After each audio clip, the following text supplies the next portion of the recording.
ஆண்டவராய் இயேசு கிறிஸ்துவின் நாமத்தில் உங்கள் யாவருக்கும் அன்பின் வாழ்த்துக்கள். இந்த மானை மன்னான்ற தின தியானத்தின் மூலமாய் உங்களை சந்திப்பதிலே மிகுந்த மகிழ்ச்சி. கர்த்தர் இந்த நாளுக்குரிய தலைப்பு கிளை நொறுக்கும் அதிக பயனளிக்கும். எடுத்து வாசிப்போம்.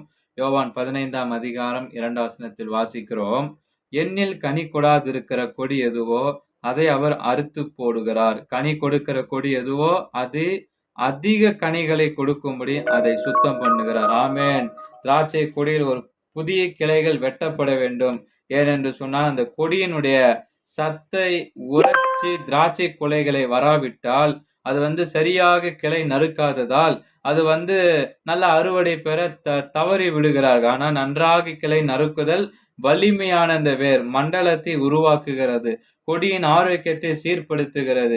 விசேஷமாக ஒரு நல்ல அறுவடையை கொடுக்கிறது. நம்முடைய ஆவிக்குரிய வாழ்க்கையிலும் கிளை நறுக்கப்படுதல் முக்கியம். ஏனென்று சொன்னால் வெகுவாக கனி கொடுப்பதற்கு தடை செய்யும் எதுவும் அகற்றப்பட வேண்டும். நாம் கிளைகள் நறுக்கப்படும் போது சோர்ந்து போகாவது இருப்போமாக.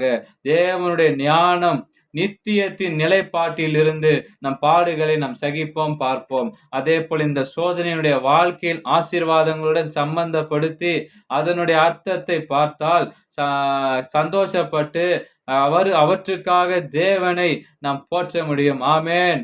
ஆண்டவருக்கு ஸ்தோத்திரிக்கிறோம். ஜெபிக்கலாமா?